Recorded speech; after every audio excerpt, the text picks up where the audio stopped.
we get it all going now. It's looking good. Gotta love it when things work, don't you?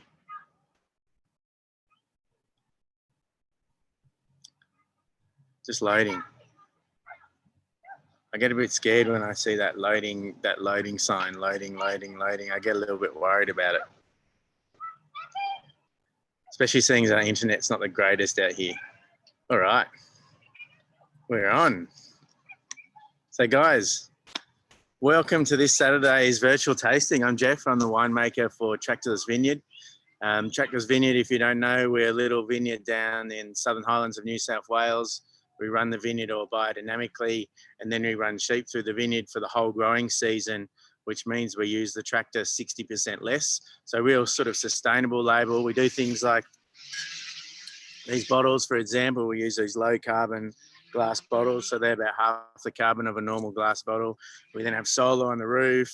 You know, we're working towards doing some more geothermal work and some more battery of the solar. And so, you know, my ultimate goal is to eventually have the whole winery off the grid, which would be really exciting.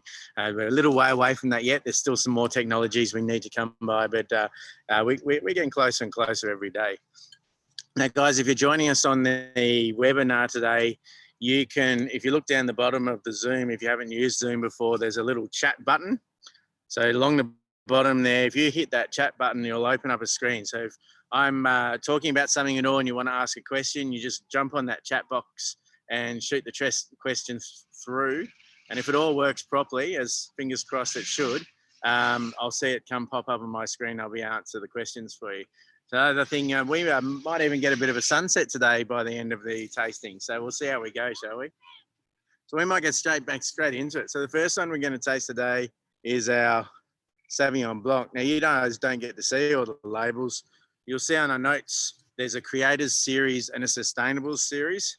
So I don't know if you can see it, the lights are right there. See it a bit, there you go. So that's our sustainable series label, one of the tractor. And the sustainable series is 100% off our biodynamic blocks, our local biodynamic blocks. And then the creators series, which is that one with the barrels on it. So that's not necessarily 100% off our biodynamic blocks. So some of the blocks that we have in conversion, some of the varieties that we use that are too cold to grow in this region. For example, Shiraz, it's way too cold in the Southern Highlands for us to grow Shiraz. And so we work very closely with some growers outside of the region on that. And those wines come under the Creators Series label. So sustainable, 100% off our local biodynamic blocks. Creators is not necessarily off our biodynamic blocks, is sometimes a blend, sometimes elsewhere. So the first one we're going to taste is our Sauvignon Blanc. Now, you know, generally, not a massive fan normally of Sauvignon Blanc. Like, I just find that the flavors are a bit too strong, you know, bang in your face all at once, and you know, a bit too overpowering. And so we make this in a fumé style. So a fumé style originates in Bordeaux in France. It's well, when we tried it as New World winemakers, and when I say New World, I mean Australia, New Zealand, America, those sort of newer areas into wine. When we tried Bordeaux Sauvignon Blanc or Fumés, they had this real flinty, matchsticky character about them. And so we took that to think that they use oak. And so now when we make a Sauvignon Blanc that's 100% oak fermented or 100% oak matured, we call it a Fumé style. Now, we've since found then that the actual flavors that you're getting in those Bordeaux grapes is actually from the grape, so it's not from oak. So it's a little bit confusing. If you say Fumé in Bordeaux, it means it's from that specific region of Bordeaux, or that specific area of Bordeaux. It's Sauvignon Blanc from that specific area. When we say it in New World winemaking areas like Australia and New Zealand, what we mean is Sauvignon Blanc fermented with oak. And I love this style of Sauvignon Blanc. So as I said before, you know, the Sauvignon Blanc's got so much fruit flavor. And what I love when you use the oak is it really mellows out that flavor. So you still see the nice sort of tropical and passion fruit and those sort of flavors, but they're all more subdued and mellow. And it's, you know, it kind of suits my wine making personality and suits what I like to drink a lot. So you guys can taste along as we go. I'm not tasting with you today because it's only 4 o'clock and I've got a bunch more of these live tastings to do today. So I'm missing out on tasting this time with you. But you know, so Sauvignon Blanc. The other thing that we do in our Sauvignon Blanc is actually a double pick. So we pick half of the Sauvignon Blanc at around about 9 Beaumet. And when I say 9 Beaumet, that's a sugar level. So there's lots of different ways we can measure sugar and lots of different ways or scales that we can measure sugar in. And a lot of winemakers use Beaumet. And the reason is because 1 Beaumet of sugar, when it ferments, converts to 1% of alcohol. So it's a really nice fermentation. It's just a really nice, easy conversion. So when I say 9 Beaumet, I mean that when that's fermented, it's going to be 9% alcohol. So we harvest half the Sauvignon Blanc at 9 Beaumet, and 9% alcohol, and that gives out that really nice, crisp sort of lantana, that freshness, and you get a little hint of green apple. Someone's asking about spelling that fume, F-U-M-E. I think that's what you mean. So it's a really sort of, yeah, you get that fresh green apple and lantana and crispness about it. And then we harvest the second half at around about 12 Beaumet. So that 12 Beaumet converts to 12% alcohol. And that gives us those sort of tropical passion fruit characters in the wine. Sorry, I was just saying the spelling you're after is Beaumet. So B-A-U-M-E, Beaumet, and it's a sugar measurement basically. It's similar to, you know, we've got degrees Celsius, degrees Fahrenheit, and Kelvin. It's the same with the sugar. We usually use specific gravity, which is a lot of the beer people use specific gravity. We use Brix or we use Beaumet. So there are lots of different measures for sugar. So Beaumet I use a lot, probably because it's just the easiest to talk about, because 1 Beaumet, 1% alcohol. So yeah, that second pick, as I was saying with the Sauvignon Blanc, gives us that really nice tropical passion fruity character in it. And then because we ferment it with oak, it mellows all those flavors together and we get this sort of nice lingering oaky character in the Sauvignon Blanc as well. And so, you know, for me, our Sauvignon Blanc is that style I prefer. You know, we get a little bit of freshness, we get a little bit of passion fruit and tropical characters with that nice oaky characters, and it's all sort of mellowed out and chilled out together. And you know, it's a good example of how cold we are in the Southern Highlands to get those really nice tropical flavors and passion fruit flavors in a Sauvignon Blanc. It needs to be quite cold. And, you know, a lot of people don't realize, because we're only about an hour and a half from Sydney, a lot of people don't realize how cold we are. And, you know, in some years we actually harvest after Tasmania. And so that's how cold we are, which means varieties like Pinot Grigio, Pinot Gris, Chardonnay, Riesling, Pinot Noir, they're the sort of best varieties in this region.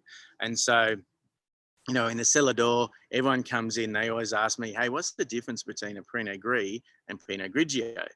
And so I decided we're going to make the difference, and so we can show you. So the next wines we're going to taste tonight is, or this afternoon, is the Pinot Grigio. So Pinot Gris and Pinot Grigio are both made from the exact same grape variety. So they're both made from the Pinot Gris variety. Pinot Grigio is the Italian way of doing it, and Pinot Gris is the French way of doing it. So if you think about it, the winemaking philosophy behind the two is very different as well. You know, when Italians making a winemaker, they're very conscious of the food that it's going to be drunk with. And so to an extent, Italian wines are made specifically to go with food. Whereas the French winemakers, they don't really have that mindset of the food afterwards so much. And so they're trying to create a wine that stands on its own just as a wine. And, you know, those two, I guess, background philosophies of winemaking create very different wines. It also means, I find, in especially a cellar door situation, or a situation where you don't have food. Now, usually you guys are sitting there with a nice cheese platter or some charcuterie board in front of you, but not me. I tried that once, and trying to talk and go at the same time didn't work well. So I usually don't have food. But the problem is, when you're doing Italian varieties or Italian styles without food, is you can easily overlook them, because they're made to go with food, there's something about when you mix them that just brings out all these extra flavors and textures in the wine. So, you know, they're often wines that I'll go back in a cellar door and have a look at a few times just to make sure I haven't really missed something in them. Anyway, so the Italian style of winemaking, you think of Italy, warmer climate, it's got maritime, a lot of seafood down there. So the Italians are trying to make a really nice, crisp, steely, fresh style of wine. And it's designed to go with seafood. So the first thing the Italians do is they harvest it a lot earlier. So a good way to remember the difference between the two is Italians always in a hurry. So the first ones to harvest their grapes. And when we harvest it earlier, we end up with lower sugar or lower Beaumet. So, which means we end up with lower acid. But the other thing is, the earlier we harvest, the more acid we get in it as well. So, so they're harvesting around about that 11 to 12 Beaumet, which is 11 to 12% alcohol, and so that has a really nice sort of green appley edge to it when you harvest at that level. The second thing, the Italians, they're not afraid of oxygen at all. So when I'm actually making this Pinot Grigio in the traditional Italian way, I actually get buckets of the juice from the bottom of the tank, and I tip them and put them in the top of the tank, and from the bottom and the top and the bottom and the top. And what that does is it mixes a lot of oxygen through the juice. And I do that until the juice goes a really brown color. And then I do a really cold, slow ferment afterwards. And that oxygen in there helps with two things. Helps get that nice green appley character in the wine, but it also helps give me a really clean, sort of crisp, steely palate in the wine. And this Pinot Grigio, one of my favorite matches with the Pinot Grigio, you know, South Coast have these beautiful little South Coast oysters. They're quite a sweet oyster. And those South Coast oysters match with this Pinot Grigio is one of my favorite matches. So Pinot Grigio, zippy, crisp, clean. And now we're going to have a look at our Pinot Gris. So that's the French style. So interesting enough, these two wines that you're tasting now, they're from the same vineyard, same block. The only difference between the two is our winemaking techniques. And the first thing about the Pinot Gris, so the French, they're trying to create a big, round, soft, voluptuous style of wine.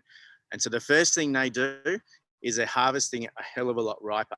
So they're usually harvesting maybe 3 or 4 weeks after Pinot Grigio is harvested. So they're looking for around about that 13 to 14 Beaumet. So that 13 to 14% level is where your Gris normally sit.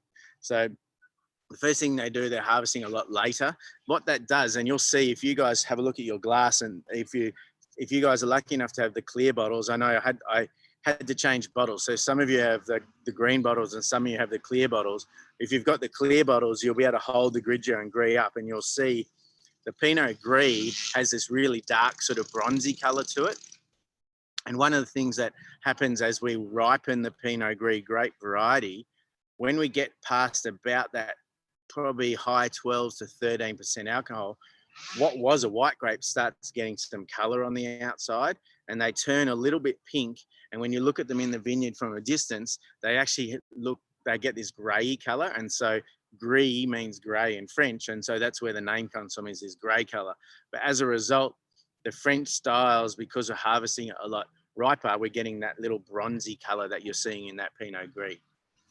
The next thing that you'll probably see is if you swirl your glass, you can see it a little bit better, but definitely you'll see, you end up with the wine down the bottom of the glass. And then if you look up the side of the glass, you'll see this rim of like a clear liquid that's dribbling down. And we talk about legs of a wine. And what the legs of a wine are the volatile components of that wine. And when I say volatile, I mean they're the components that are evaporating out of that wine. Now, for most wines, that's pretty much predominantly alcohol. So when we looked at the Grigio, we didn't see that so much, but definitely in this, because this is 13.5% alcohol, we see that legs and all the volatiles sort of sticking around the glass there. Now, a consequence of that is as that alcohol is coming out of that wine, what it's doing is it's grabbing all these flavors and aromas with it. So if you give that wine a swirl and a smell, you'll really smell a heap of aroma in it. And funnily enough, that from a chemical point of view, the Pinot Grigio actually has a higher amount of volatile flavonoids in that wine. But because we've got this alcohol working in the Pinot Gris, it's pulling them out of the Gris. And so when we smell it, it actually smells to us like the Pinot Gris has more of an aroma to it. But it's actually the other way around. But that's one of the things that alcohol can do to wine, is it can actually help with the aroma a lot. So the other thing with the French winemaking is they're super, super, super afraid of oxygen. So they do everything under carbon dioxide cover. And the reason is to get that big, round, rich, voluptuous sort of flavors to the wine and viscosity. When I talk about viscosity, it's kind of like an oiliness to it. To get that feel of the wine, we need to ferment it at a higher temperature. And when we ferment at a higher temperature, we lose a lot of our nice aromatics. And so what we do is we ferment that always under carbon dioxide cover. And even if we're transferring tanks, we put it under carbon dioxide cover. And that helps us to control the loss of those flavors to the oxygen, because that's, you know, oxygen in the sense of a Pinot Gris is our enemy, because it takes away all those aromatics, which we're already losing because of the various ways we make it. So, you know, you guys will be amazed when you taste those two wines to believe that they're from the same vineyard, the same, you know, block and everything, just different techniques. So they're really, you know, we're talking maybe 3 weeks harvest difference and then some winemaking differences. And we've created these two really different styles of wine. And, you know, for us in Australia, it's really actually quite confusing. And part of the reason is, well, you can imagine I've got Grigio on this side and I've got Gris on this side, and then I've got all the variations in between. And then there's this middle section where it's kind of not a Gris or Grigio, it's an in-between. Predominantly a lot of Australian Gris and Grigios sit in that middle section, so it's quite confusing. The other thing that's confusing in Australia is it's not controlled by labelling law at all. So if I'm to walk into a bottle shop and to buy a Gris or Grigio, it can be a complete lucky dip what I'm going to get. And, you know, I've worked for big companies before where I've made a Gris or Grigio, and then depending on what the marketers think would sell better that month, they would actually label it differently each month. So it's very confusing for us here in Australia. Luckily, we're starting to change. So I think it was last year, perhaps the year before. Now, when I enter a show with our Gris or Grigio, I enter it in a Gris or Grigio class, whereas before that, I entered it in a wine made from the Pinot Gris class. And so there was no definition between the two. And what that means is if I was to get our Grigio, for example, which is a beautiful Grigio, and I was to put that in a Pinot Gris class, it's going to get 0 marks. And that's just because it's not a Pinot Gris. So that then will define the style, what is Gris and what is Grigio. And from the wine shows, then that will move on. And eventually it will become label law. So eventually one day for us, it will become a little bit easier in the bottle shop. A couple of tricks you can use, they don't always work, but they do make it a little bit easier. If you turn around and have a look at the alcohol percent on the back, a Pinot Grigio should be about 11 to 12, and a Pinot Gris should be about 13 to 14. And so that will help you narrow it down a little bit whilst we're in this state of confusion. So that's Pinot Gris and Pinot Grigio, and it's a really good example of what winemakers and viticulturalists can do to really affect the style of the wine. And I love showing that to people just to show them the real difference that we can do. Next, we're going to try our Chardonnay. So how many of you guys drink Chardonnay? They're big Chardonnay drinkers. I ask this question all the time in the cellar door and now in my Zoom meetings. And most people come back to me and say, you know, not that much, you know, I don't really drink a huge amount of Chardonnay. I drink a little bit, and it's the same in the cellar door. Everyone tells me the same thing.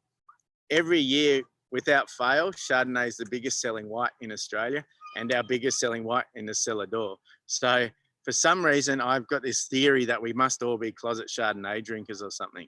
But I think part of the reason that we don't drink Chardonnay is because it's been through such this huge evolution. You know, we went from the 70s and 80s where it was all about oak.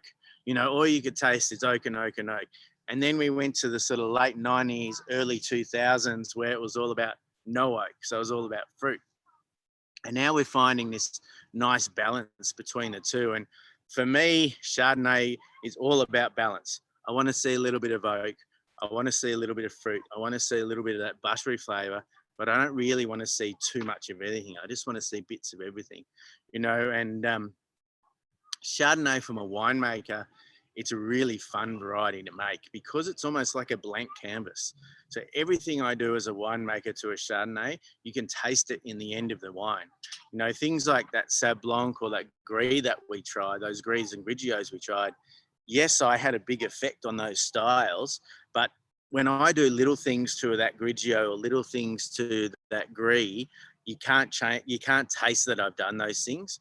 Fundamentally, the acid structure and the flavor structure of those two wines comes from the vineyard and the harvest times and ripening times. And so as a winemaker, we don't have a huge effect on it. But for some reason with Chardonnay, it's super malleable. So it does have really strong flavor and really strong texture and really strong acid structure, but it's just malleable by a winemaker, which makes them really fun varieties and wines to make. It also makes them really scary wines to make. And that's because if you make a mistake making them, it's really obvious in the final wine. So our Chardonnay for me is that beautiful balance, a little bit of oak. We use 100% oak, but it's actually nothing new oak. We only use older oak. I find new oak is a little bit too overpowering, so we just use older oak. It's got a little bit of that butteriness and then a nice little bit of fruit as well. That buttery character is actually something quite interesting, and I'm sure some of you might remember those really buttery Chardonnays we had in the 80s as well. And it actually comes from a second ferment. So the first ferment is a yeast ferment, and that takes the sugar and it converts it to alcohol via a yeast. And so that's, you know, probably the most important part of the process. The second ferment, and we use that in Chardonnays and most of our red wines, is actually a bacterial fermentation. And that takes the malic acid, which is the same acid that you find in an apple. So it's a really crisp, clean acid, and it converts it through with the bacteria, and it converts it to lactic acid. And lactic acid is like a more soft, sort of creamy acid, the similar acid that you find in milk. So a byproduct of this process can be these real buttery flavors in wines. And it was in the middle of the 80s or towards the end of the 80s, one of the famous wine writers said, you know what, I am so sick of those really buttery Chardonnays. And so the companies that actually grow this bacteria started selecting against those buttery flavors that they get out of it. So now when I go to one of these companies and I buy some commercially available bacteria for our wines, they don't have that buttery flavor in it. And what we did, we managed to find an heirloom bacteria. We use about 5% of that in our barrels, and that gives it that little bit of buttery flavor in that Chardonnay. And then the other 90%, well, we do 5% of that heirloom one, 5% of a wild bacteria, which is we just let it go naturally. And then the other 90% is the normal commercial strain of bacteria. But, you know, you can see that there's definitely obvious buttery flavor in that Chardonnay. So you could imagine if we had 100% of those bacteria, that original heirloom bacteria in the wine like they did in the 80s, you can imagine how overpowering that butter flavor would be. And so, you know, I can understand why this guy, this wine writer said, you know, it's a little bit over the top, because they probably were. And so, you know, people who try this Chardonnay in the cellar door, quite often when the response I get back is, oh, actually, you know what, maybe I'm a bit of a Chardonnay drinker. It's not that bad. And I think that especially some of the younger winemakers that are open to these sort of balances, they've seen the oak, the eras of the oak, and we've seen the eras of the non-oak, and we're finding these nice balances. And I think that Chardonnay is sort of at a good spot now to almost have another evolution. And you know, it's funny that it hasn't. You know, it's always being sold, but it's not cool at the moment to drink Chardonnay. So unfortunately, it's one of those varieties that get lost a bit. If any of you have like a really creamy brie there in front of you, like a fromage dauphinois or something like that, that is a perfect match for this Chardonnay. If you have a sip of the Chardonnay and then have a bit of the fromage dauphinois, then have another sip of the Chardonnay, you'll just see that the cheese just brings out all those buttery flavors. The cheese brings out all the buttery flavors that are in the Chardonnay, but it doesn't bring them out in such a way that they become overpowering, because it also brings out all the fruits in the Chardonnay as well. And it's a really nice wine and food match, that Fromage d'Affanoise to Chardonnay. So if you guys have some of that, definitely give it a bit of a go. Next, we're going to look at our rosé.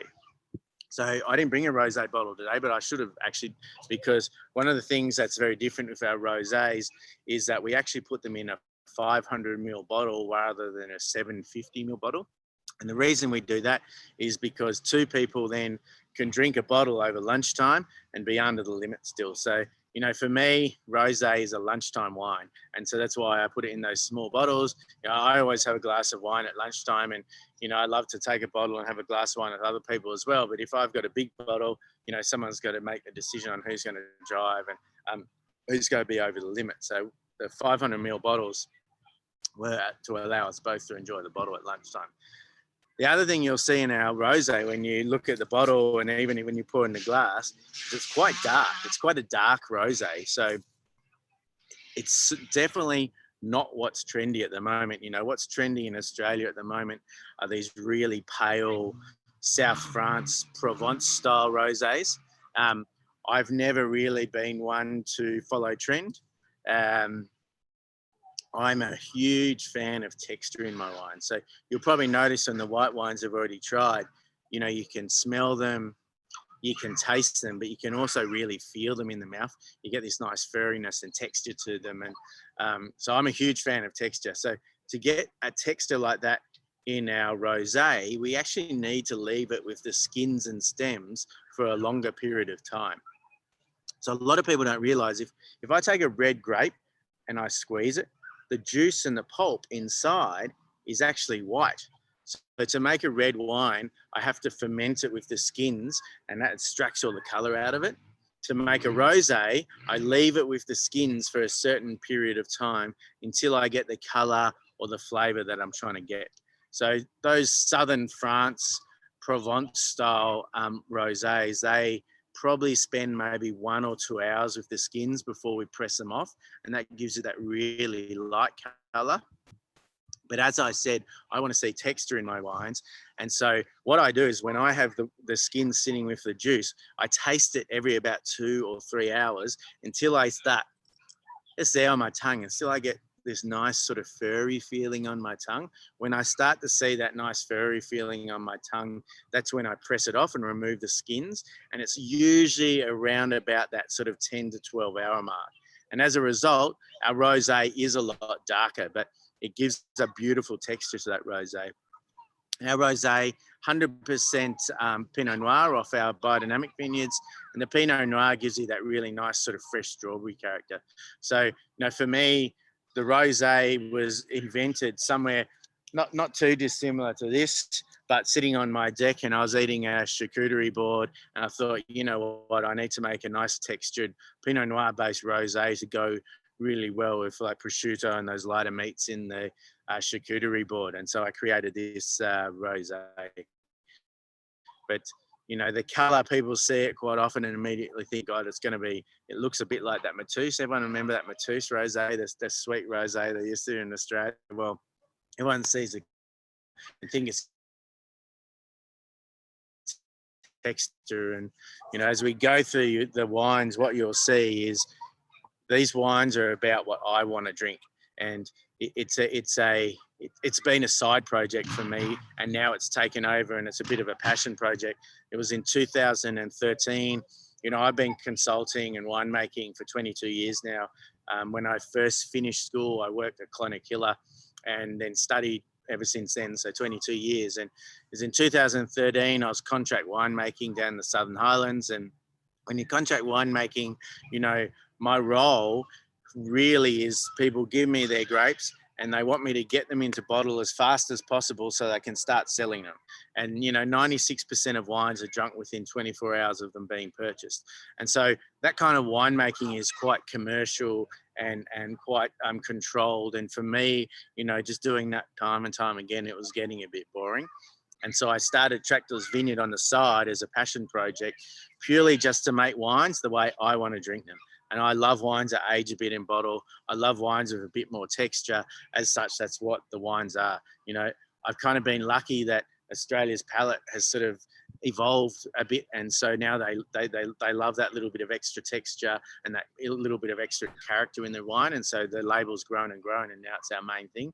I mean, we still do contract winemaking, but now our label is probably most of what we do. So yeah, so it's all about what I want. So I hope you guys like it as well, but I do. So that's why I make it that way.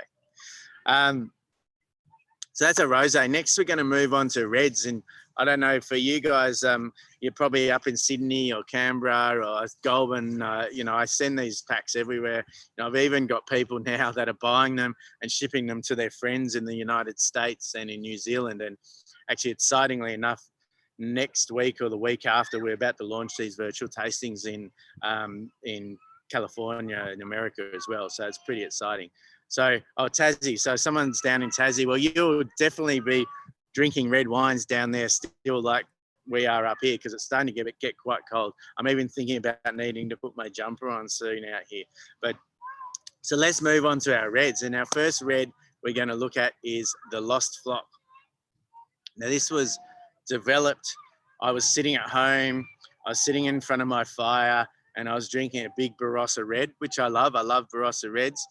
But sometimes I find, you know, they're a little bit heavy. I can only have a glass or two. And I really wanted to make something that had that nice velvety tannin and those sort of chocolatey flavors, but then a long sort of lingering Grenache aftertaste like you get from those Barossa reds. But I wanted to make it in a more delicate way so I could drink the bottle of in front of the fire.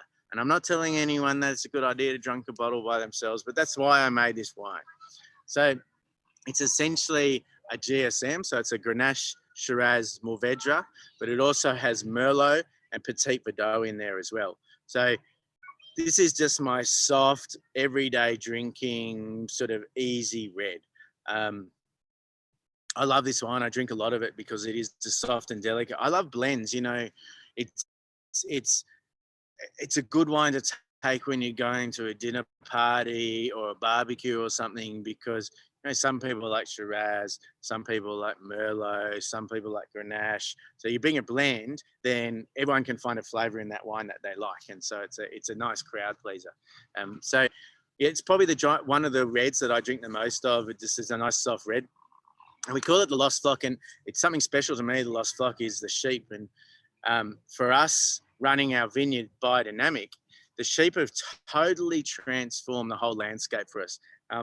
You know, if you convert to biodynamics or organics, you're making a decision to start growing grapes in a way that is a lot more expensive, but you're not getting a higher return for that expense. Not at the moment anyway. There's still, you know, across the market as a general rule, organics have a little bit, organic wines have still a small about, and it's reducing, bad name around them, because there were, you know, back in the sort of 70s and 80s, there were some pretty bad versions of organic wines. So that is changing though. So we don't really get any more money from our final wines making them biodynamics. And one of the reasons that it's so expensive in the vineyard is because the grass itself is probably the hardest thing to manage when you're running organics or biodynamics. You can't herbicide it.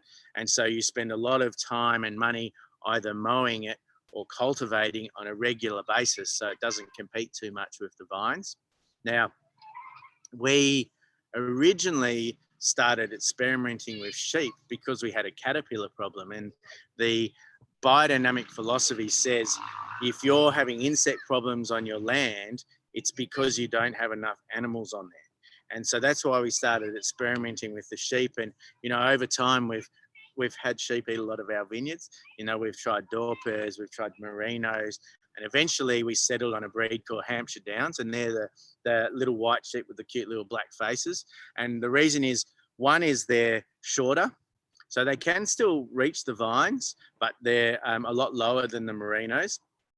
The second is they're grazers, and what that means is they hate to look up. So they'll eat all the grass down, and they don't look up for any other food until they finished all the grass down on the ground. Now, merinos are the same, but the problem is merinos are a lot taller, and so their sort of normal height is about here where the vine is, and so the vine's in their eating zone.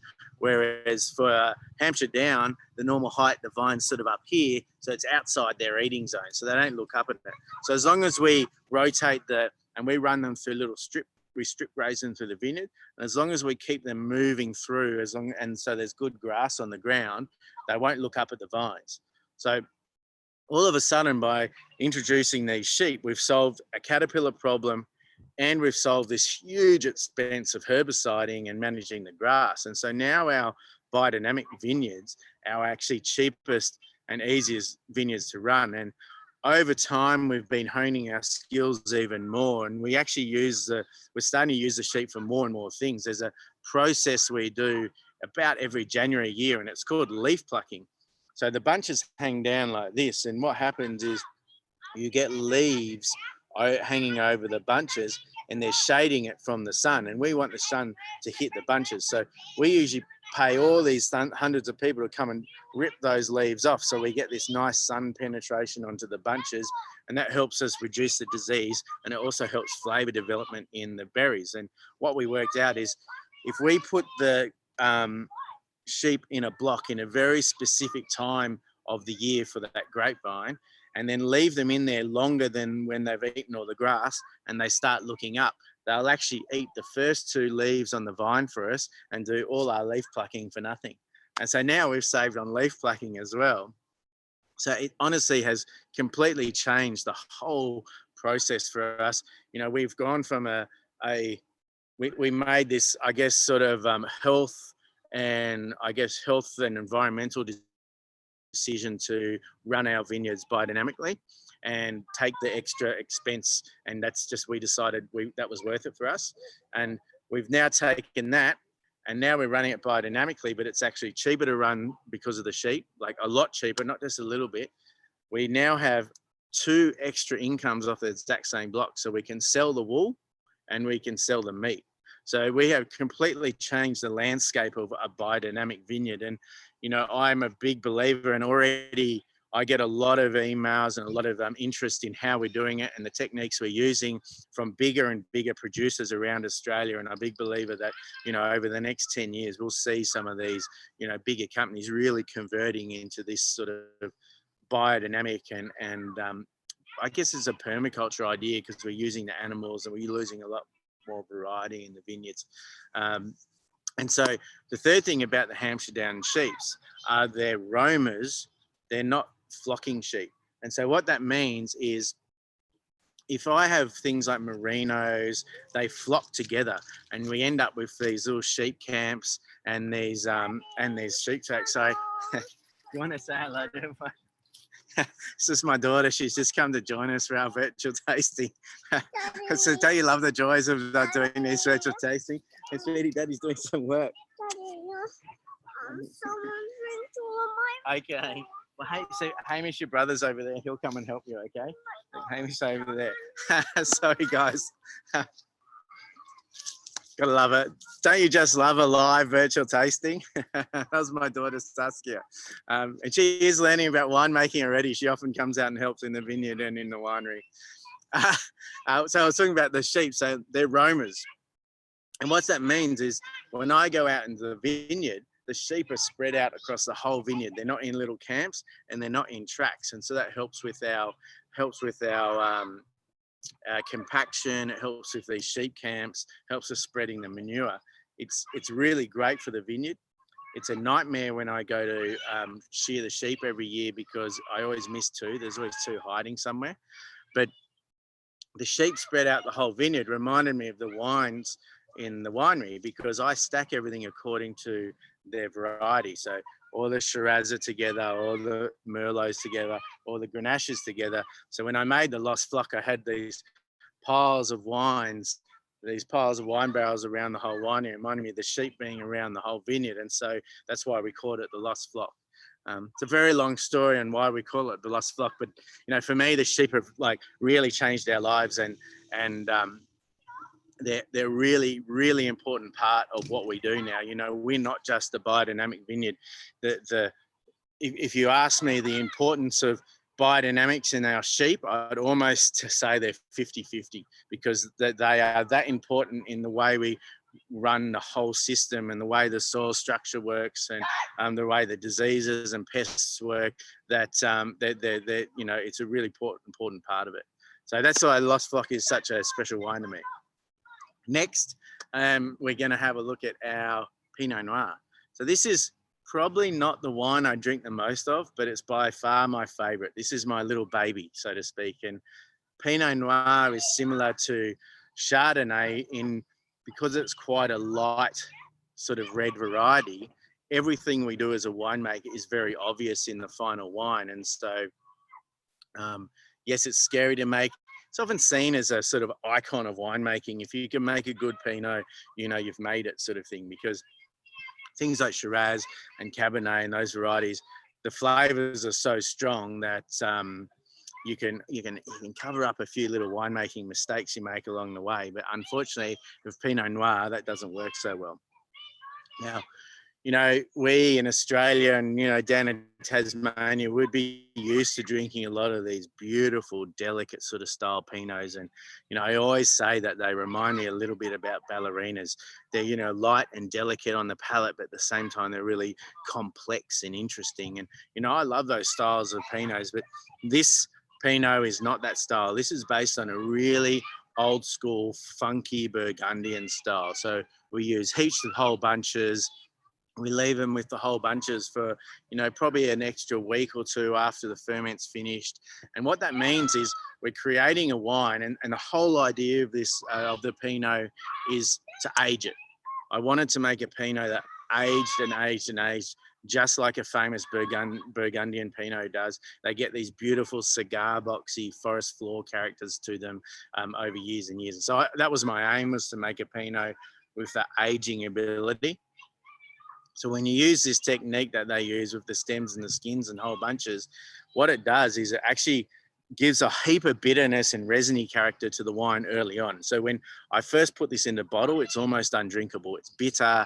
It's got like a real sort of like stemsy, resiny character. It's not that nice at all, but you've got to have faith in the long-term effects of it. And after about 3 years, which is when I release it, you know, all that fruit flavor has come back and that bitterness has settled down a lot. You know, it still had a hint of bitterness at the 3-year mark. And, you know, if I was in France, they'd probably say, you know, you've got to wait a year or two until that bitterness, you know, disappears. But I drink a lot of coffee, and I quite like that textural element, that little bit of extra like character in there. And so I released it at the 3 years. It's now 4 years in bottle, so that bitterness is pretty much always gone now.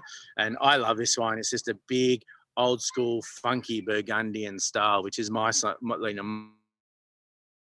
As I, you know, I make these wines the way I like to drink. I love this style, and I'm just starting to see a little hint of that cigar box character in this already. So it's going to develop nicely. And when I talk about cigar box, you know, I don't know if you guys have ever opened those wooden cigar boxes and smell it. And it's kind of like a really woody smell, but it's like a sweet wood. It's not a dry wood. It's more of a sweeter wood smell.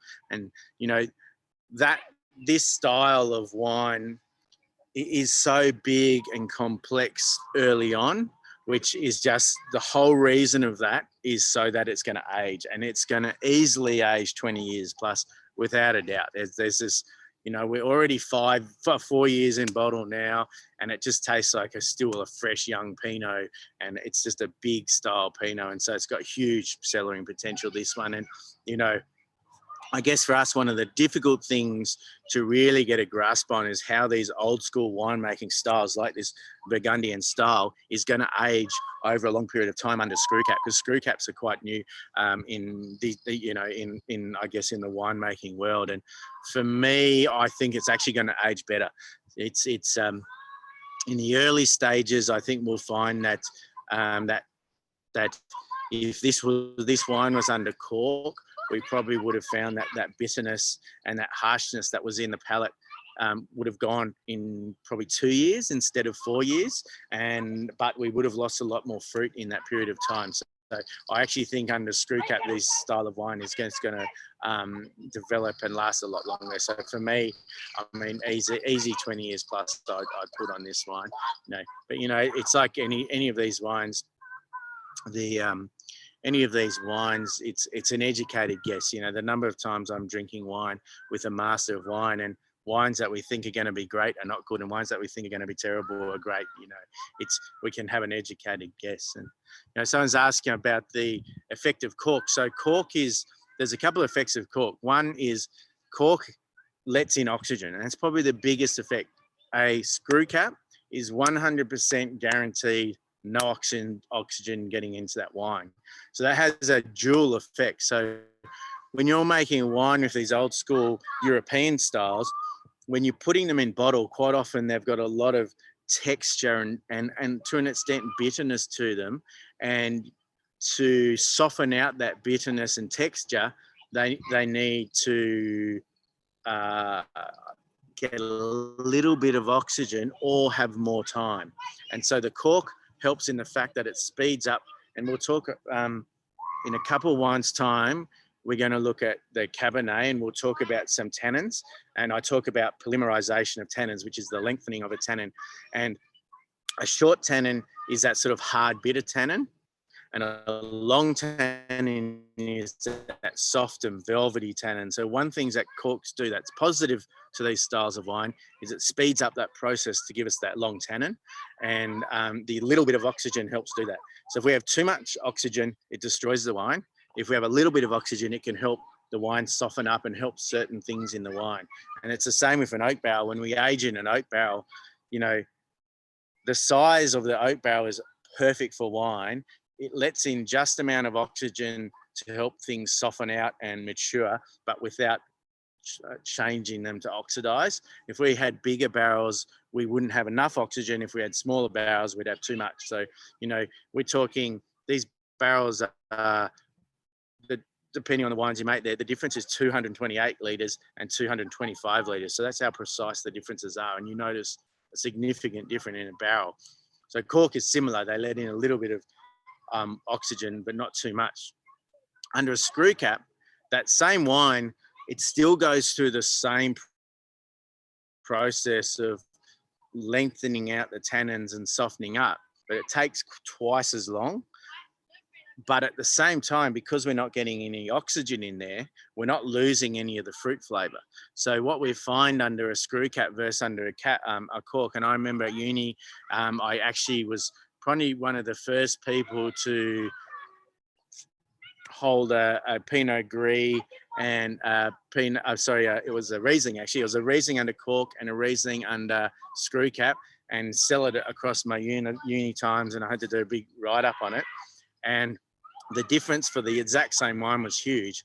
And the screw cap, beyond a doubt, was so much better because it just held in that fruit flavour. And so now, wines like this Pinot of ours, if under cork, I would probably say, maybe 20 years. It'll probably soften out a lot quicker, but we'll probably get to 20 years. And then I'm not sure after that. I can safely say 20 years. Under screw cap, I can say to you, absolutely easily 20 years. It's definitely going to hold the fruit till then. It's definitely going to hold its structure to then. And, I actually believe it will go a lot longer. But it's sort of, again, an educated guess. So yes, definitely it's going to be one of our wines that you can sell it for sure. Next, let's look at our Shiraz. So Shiraz, this is probably the most Australian wine I make. It uses the most Australian techniques. I had to do a Shiraz. Australia is famous for Shiraz. We're famous around the world. We pretty much put our stamp on the world map for making some great Shirazes. Hunter Valley, originally we had Hunter and Barossa in those warmer climates. And nowadays we're getting really well known for our cool climate regions. My favorite are probably Hilltops, Young, Canberra, and Heathcote. They're probably some of my favorite cool climate regions in Australia. Our Shiraz comes from Young, Hilltops. So just outside, probably about 2 hours from here. I love this one because it reminds me of my first job. So my first job was working for Clonakilla in Canberra, and they're very famous for making really nice, cool climate Shirazes. So every time I open this Shiraz, it just brings back all these great memories. And I make it in a really traditional Australian style. Probably 90% of Australian reds are made like this. It's quite simple. We de-stem it, we ferment it with the skins and no stems for about 3 weeks, then goes into oak for 12 to 18 months, and then into bottle for 12 to 18 months, and then release. So it's quite a simple winemaking techniques, but it always produces these beautiful Shirazes. And I find that as soon as you start playing around with these techniques and being a bit fancy with Australian Shiraz, it just upsets that natural balance. Like Australian Shiraz has such a beautiful natural balance to the structure to it that as soon as you try and mess with it, it doesn't work. And so that's why I always go back to, you know, I've tried lots of different things, but I always end up back with this really traditional Australian way of making wine. One of the things I love about cool climate Shiraz, and this is, you know, if you guys drink a lot of cool climate Shiraz, this Shiraz of ours, it's 100% what you expect to get for a cool climate Shiraz. Got a little bit of chocolate, a little bit of plum and sort of raspberry characters, but at the same time you get a hint of pepperness, but not too much pepper. And that's one of the hardest things, is that if you get too cold, you get a little bit too much pepper. And it's probably the comment I've noticed the most back from doing these Zoom tastings when we do our private ones, is people come back to me saying, you know what, I'm not a big Shiraz drinker because I usually don't like the pepperiness, but it's not too peppery. And I think that that's the real key for these really good regions that make it. Now, this is actually from one of the growers that used to grow for, and still does grow for Glenakilla up in the hilltops. So we get grapes from him as well now. And, you know, as I said, I just love this wine. I should drink it more. I don't know why I don't drink more. Every time I taste it and think about it, I love it. So I should drink more of it. What I love about cool climate Shirazes in Australia, you know, warm climate Shiraz have all this flavour and texture and complexity, and they sort of go, bang, there you go, there it is, and pull, you hit with it all. And what I love about cool climate, they have this beautiful, like right down the middle of the tongue, so right down this nice line down the middle of the tongue, you get this sort of texture component right down the middle. And because it's in this nice straight line down the middle of the tongue, it sort of holds all the flavours together.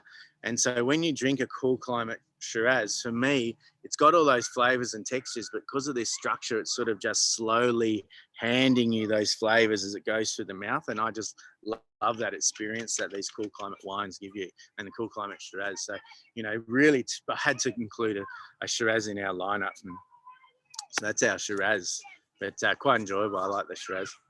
Cabernet. So I was talking about this before. So I am a huge fan of old wines, and it started back at my uni days, where I was really lucky. I was probably one of 5 people at uni doing winemaking at the time, and about 2 years after me, there was about 200. So I just sort of got through before it was all cool and trendy to be a winemaker.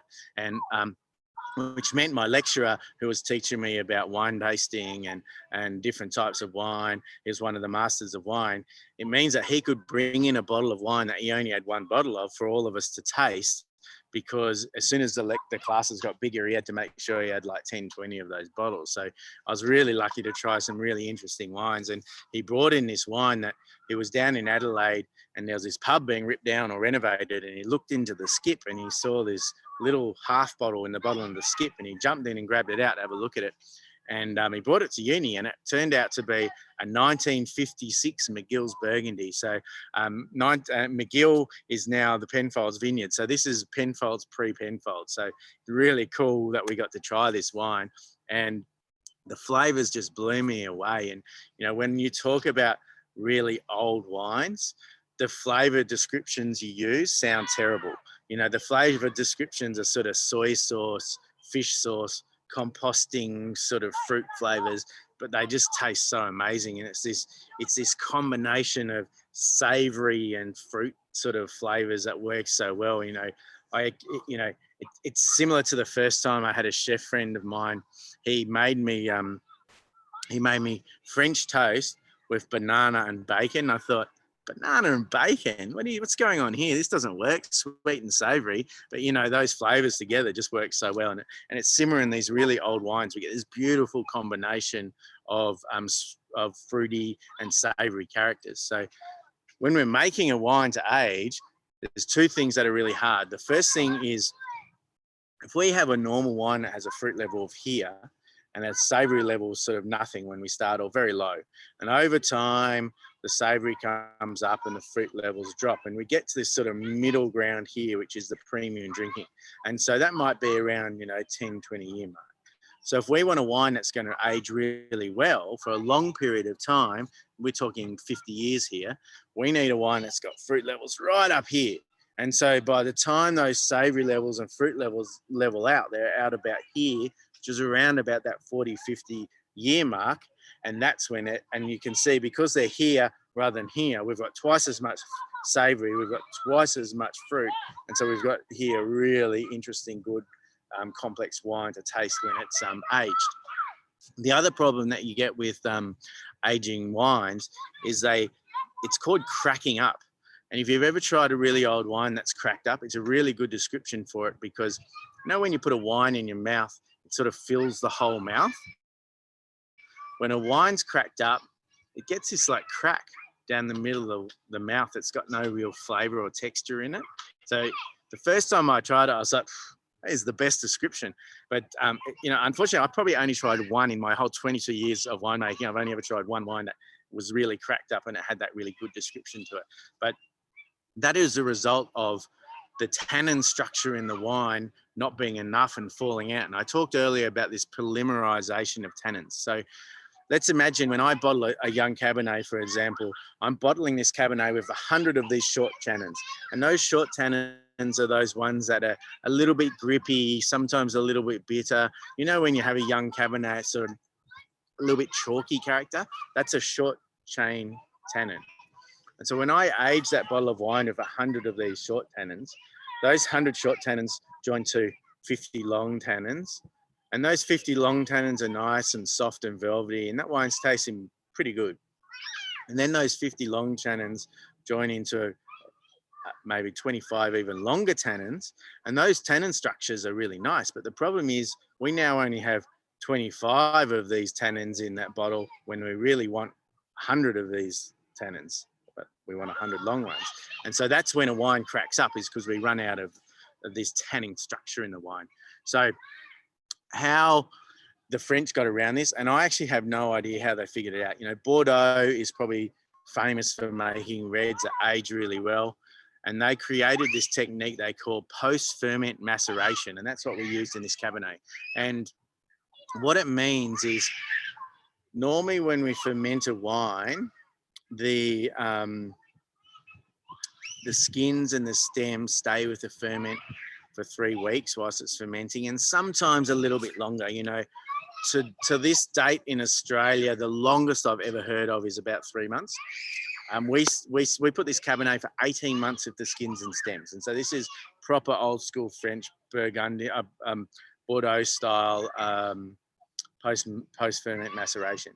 And what happens when it's under all those skins and stems, you can imagine in that tank, there's so many of these skins and stems, and you've got all of these sort of short tannins floating around in this tank, that it actually forces them together into long tannins. So I then have a tank of all these long tannins. And so when I bottle that wine, I'm bottling it with 100 long tannins rather than 100 short tannins. And so that's how I'm able to get that much more longevity in the structure of the wine. The other thing, which I have absolutely no idea how they figured out either, is you get really intense fruit levels in these wine. And at about the 3 month mark, which is where most Australian winemakers will stop doing it. And I almost did as well. I got the 3 month mark and I tasted this wine. I thought, holy hell, I have totally destroyed this wine. It tastes awful, but if I get it off these skins now, I can probably rescue it and we can probably do something with this. And that's when I started calling around some of my old winemaking friends around Australia, and people like Philip Shaw, they've been around a long time, and said, has anyone done this in Australia? What's meant to happen? And I found out no one had done it. Everyone had got to that 3 month mark and gone, no, this is not looking good, let's stop it.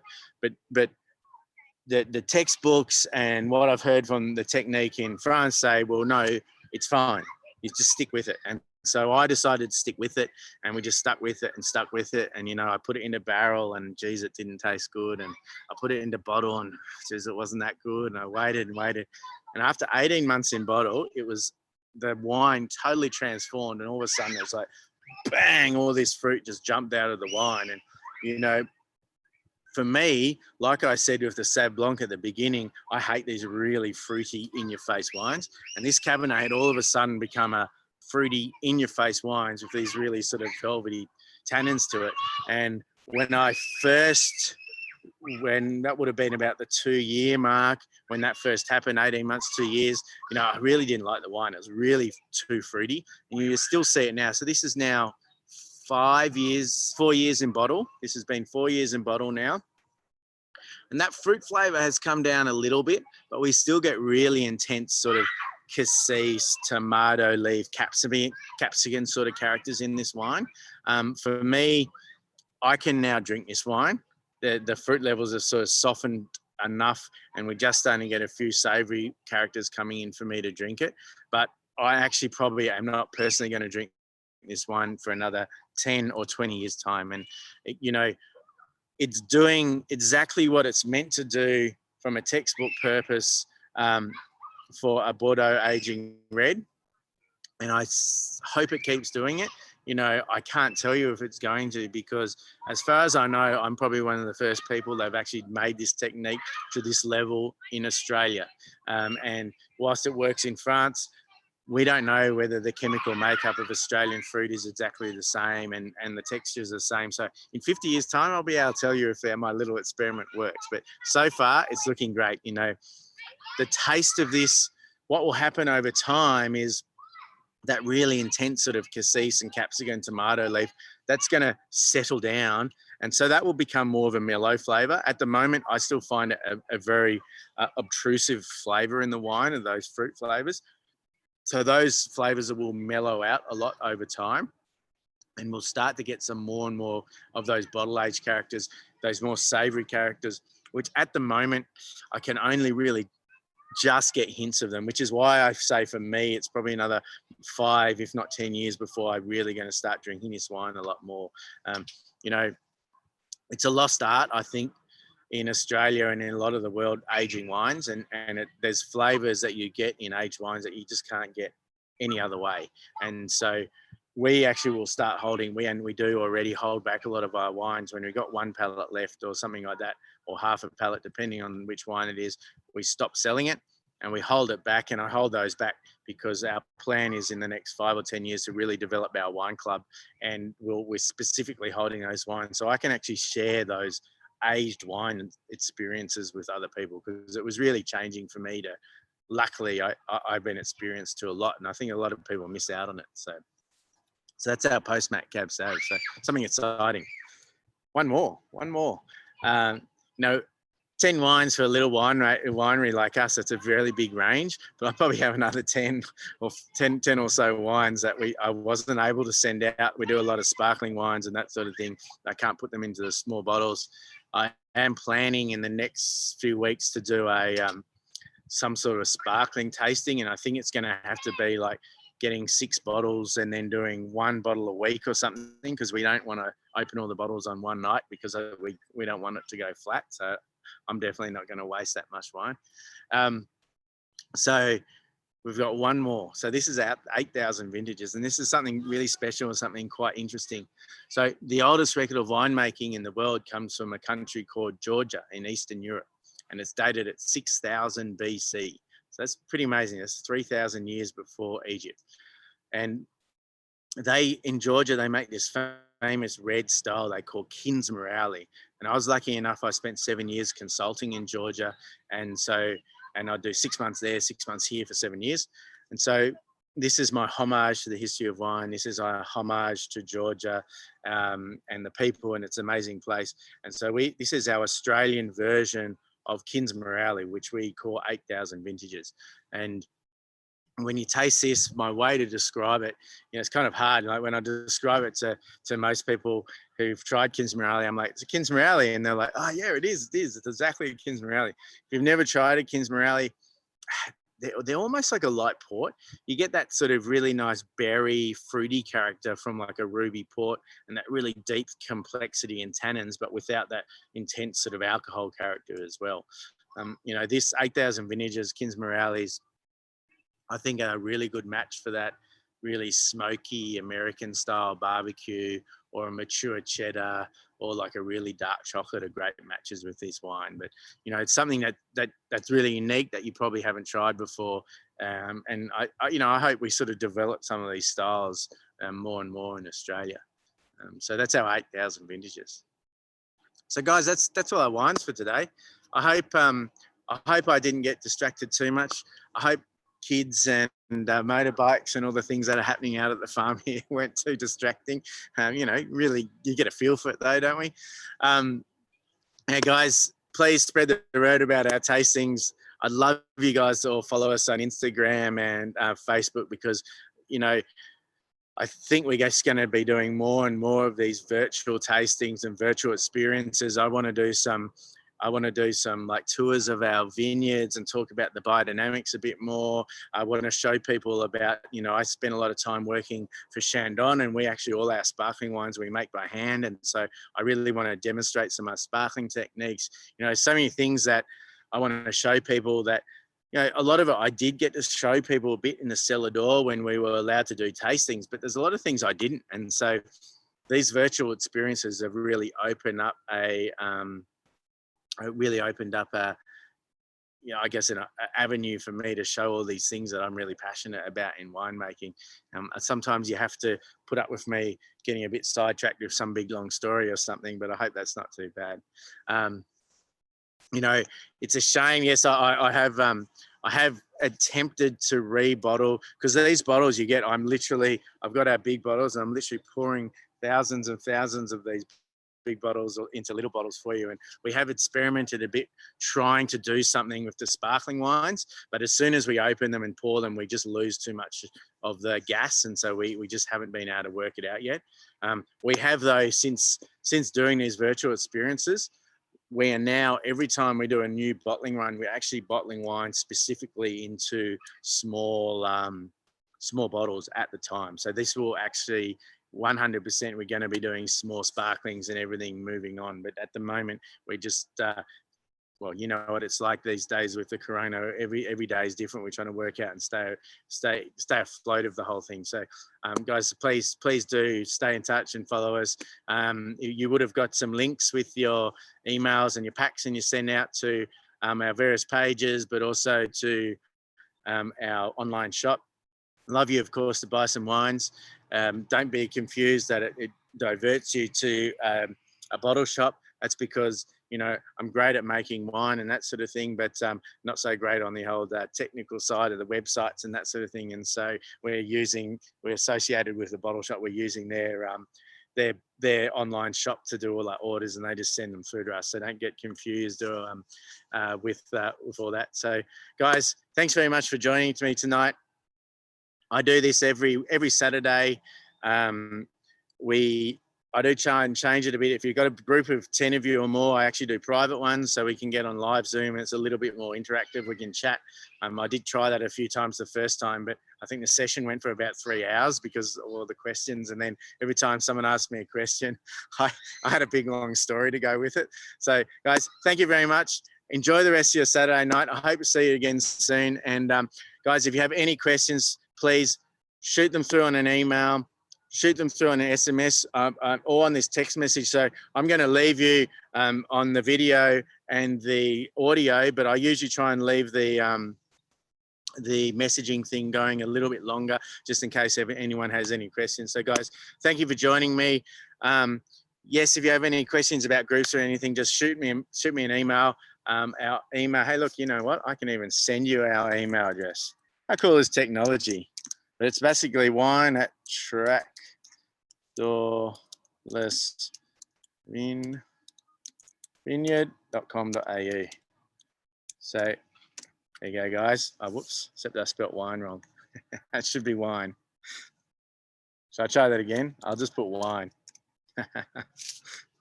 See, I can't type anyway either. So guys, thanks very much. I'll see you really soon. and look after yourselves and enjoy your Saturdays, and everyone stay safe. And I'm not going to end the meeting because I want to keep this chat going. See you guys later. I'll talk to